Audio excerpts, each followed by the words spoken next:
there's lessons in experience, but if you make the same mistake multiple times, I feel like it's so valuable to share your insights.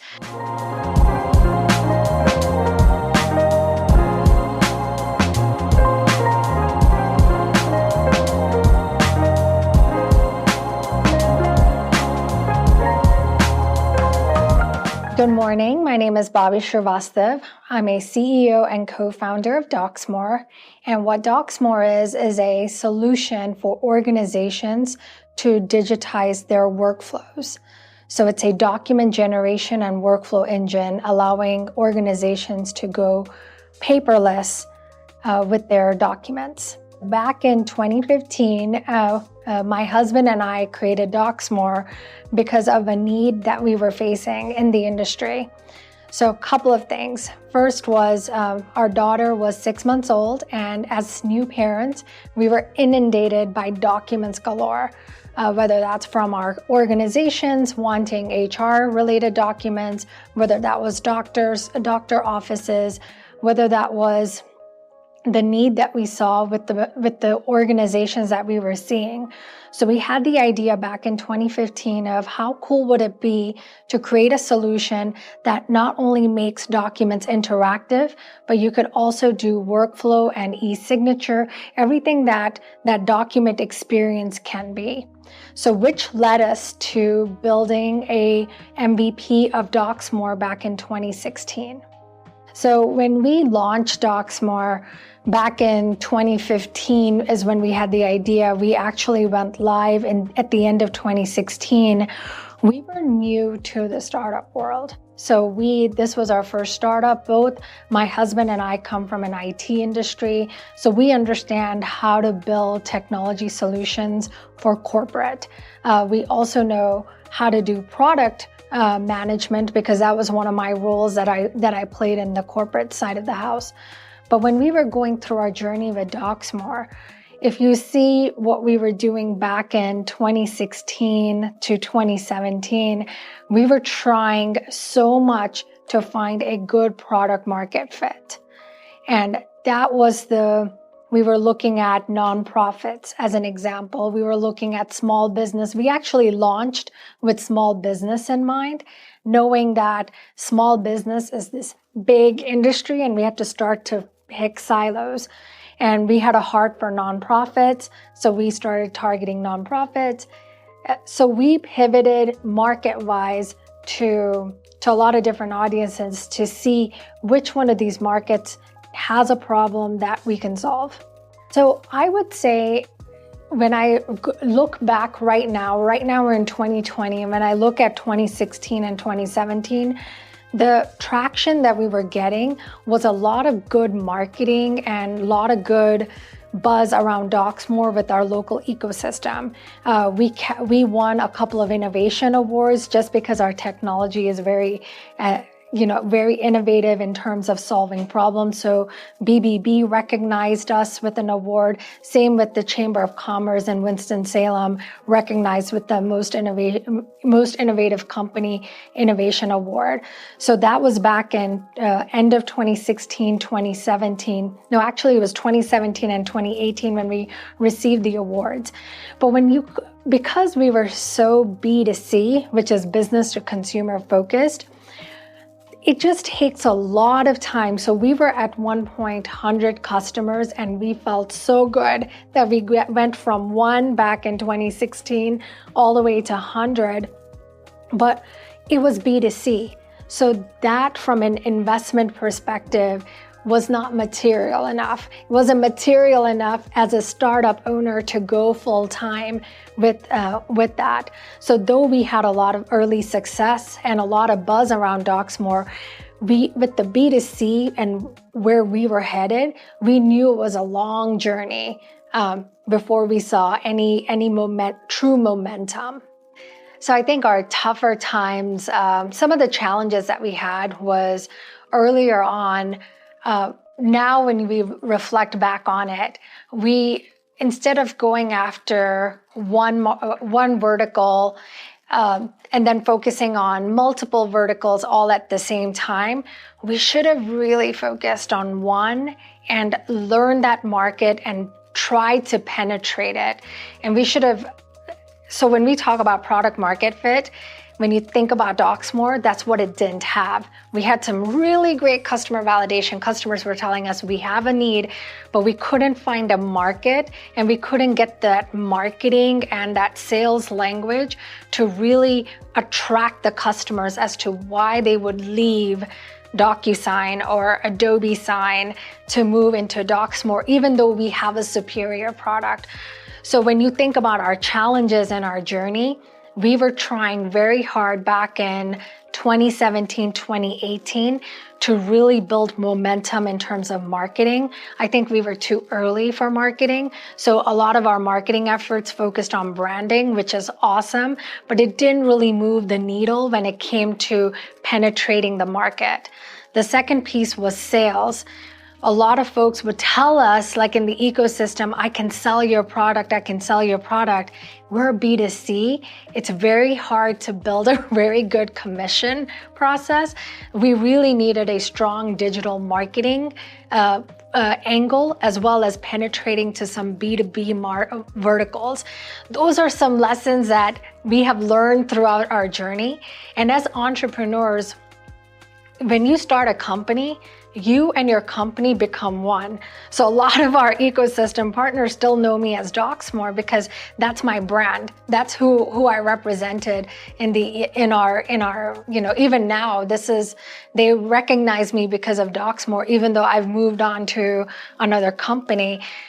But that's the journey. The other piece of journey that I really want to highlight to entrepreneurs that are listening to this is that it's awesome to get local buzz. Local buzz is really good. Getting articles published, getting podcasts, getting interviews, being on the panels. Do not forget you're here to run a business. What are those activities relating to business success?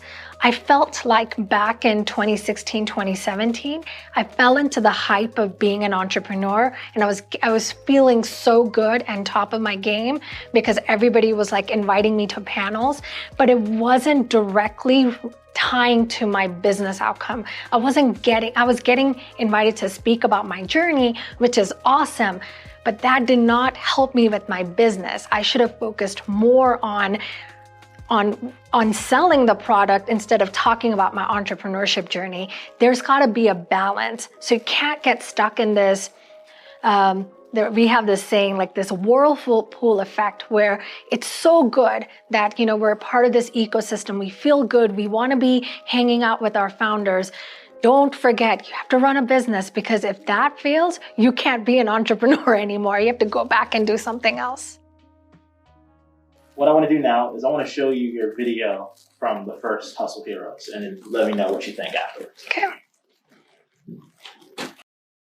My name is Bobbie Shrivastav, and I am a co-founder and CEO for my startup called Docsmore. Docsmore helps organizations go paperless. We do that by allowing you as an organization to take any of your forms that you're sending to your end users. You can make that an electronic experience. The data that you collect on your form is yours for you to search, so you have your own private database. And then the form that you collect is also stored on the cloud, so we offer you cloud storage. So that's how we allow companies to go paperless. This was shot back in 2017, and it was at such an earlier phase, and you could see like how much I was really struggling with truly work-life balance, and having the confidence to actually not do the driving back and forth, and because I had Docsmore and had a full-time job, and something switched at the close to like middle to late of 2017, where and I think this is why I love our ecosystem and all the events, because they push you to participate in these events, because it's so important, because confidence is so key. When you look at that video, I can tell you, like, I had confidence issues. I was like, I'm hustling and I'm going to do this. But inside of me, I felt like, am I going to do this? Am I going to fail? I had this like something holding me back. And I think right now, nothing holds me back. I really, like when I talked about, like I have to prove myself. Now, guess that hasn't changed. As a female founder, we constantly have to prove, but guess what? I do it with confidence and I do it with such pride, because if they don't want to hear my message or if they're going to doubt me, I just ask them the questions. What's wrong? Where can I help you? And you could automatically see these unconscious biases, but I address it now head on instead of just waiting for it to kind of like, he's going to be my customer. Let me not piss him off. I don't care anymore, because I really don't care anymore. It doesn't matter, because you have to believe in what you're doing. You've got to pave that path. My motivation is still my daughter. I don't want her to see me as this weak person. I want to see her as me, as being strong and vulnerable, because we're not going to be like, fake it till you make it. You're going to have your low points, but you have to hustle your way through it. And I think that's the difference between 2017. At the end of 2017, I did quit my job and I never regret it. I don't regret it, because now, I feel so blessed because I am living an entrepreneur dream. I have my business. It's not with Docsmore, I had to pivot, but it's with Benekiva. It's a company I still own, but I have other founders, and it just, and the stat early in the report, in the video that talks about all male teams versus if you have a female founder, I totally believe that's why we're successful in Benekiva, because we have a diverse set of founders and we have a diverse team. Mentors are like my lifeline. I depend so much on my mentors. The key lesson that I learned in my earlier phase of entrepreneurship is in any ecosystem, you're going to have mentors galore that want to help you, which is amazing. Like how cool is that to know that somebody wants to see you successful? The key is earlier on, I would just gravitate to any mentor. They may or may not gel with me, or may not have the same interest or fit. And sometimes I got advice that kind of hurt my stomach, but I still followed because they were a mentor. And I learned that be very selectful of your mentors. They are so crucial for your business, but having the right, so as a mentor is picking you as a mentee, you have to have the same selection process for your mentor. You can't just, you can't be given a mentor. I don't believe in that. You have to select a mentor and they have to select you, and there's got to be this gel, it's got to be a fit, because your company and the decisions you're going to make, they're going to be an influential player if you use them wisely. I have mentors both in our ecosystem that give me really good advice, as well as I've broadened my network and I have mentors that live in ecosystems that I typically travel to. But that's the importance of having a mentor. They just don't have to be in Winston-Salem. They can be in Winston-Salem and can be in other locations. So with the original video, I was so in deep of how to build a business and maintain financial stability at the same time. And my focus was serving two masters, like full-time job and my hustle. And if I really want my initiative or my hustle to move at the pace that I want to do, I think what I was stuck at in 2017 is, do I continue to do this as a side hustle or continue to grow, which I really wanted to, but it took that leap of faith, which is what I do, which is what I will end up doing in my future initiatives, is having the confidence to not worry.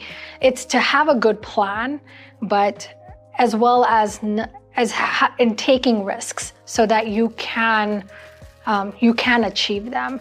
But for me, back in 2017, when I was doing this video, it was all about, I was creating this plan and I was creating these very worst case scenarios, which didn't really happen.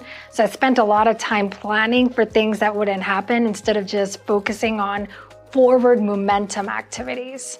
There's a couple of things at the entrepreneurship level that, from a future perspective, that I don't want any entrepreneur to, there's lessons in experience, but if you make the same mistake multiple times, I feel like it's so valuable to share your insights. So even now, while I'm scaling my business, I do a lot of mentorship, advising roles to startups because that's important. I don't want any startup to have, especially with non-tech founders, is this new thing that I'm hearing is they're getting really screwed by a lot of dev partners because they don't understand tech. They're getting taken advantage of. I don't like when I hear that. So it's like, how do I mentor those startups so they're not making those mistakes earlier on, because capital is so limited. The second piece that I've been very ingrained with as I've been in my entrepreneurship journey is especially women in tech and women in insurtech. If you go to any event, guess what? When I'm pitching, I'm maybe one, maybe two females out of a group of 20 to 30, which is not good, right? There's gotta be equitable representation at the table. So how do you create that? You create that by creating funding opportunities for women founders, as well as minority founders, which has become like my big aha moment. I've enjoyed my journey. I think that's what I've gotten a lot of scars and I wear them proudly. And if I hadn't gone through my journey, I would have probably not come out, I may have been on a different path than the path that I'm in now. However, I would say one advice I would give to myself is I could have, because I had such a young child earlier on, and I felt like in order to be an entrepreneur, I have to attend all of these events. And I think I would have just told myself to have good balance to start off with, because that having good balance, being grounded helps you down the line. I've learned that the hard way, but that is one of the lessons that I would have told myself back in 2017 is no need to work like 16 hours a day because you're killing your internal health, you're killing your health, you're killing yourself, you're not spending time with Savannah because that's what you're doing this for. Have balance, because if you do it right and if you've got a good plan, you wouldn't have, I wouldn't have had to sacrifice so many of those first moments that I did with Savannah. I'm very active on Twitter. I have a handle at Bobbie Shrivastav. I'm also very active on LinkedIn, so feel free to search my name and add me. I'm also a mentor at Winston Starts. I'm part of the Reach Women's Network in Winston-Salem. I'm on the board of Flywheel Foundation, so I'm present in our ecosystem. So if there's anything I can do to help, I'm a ping away, is what I tell folks.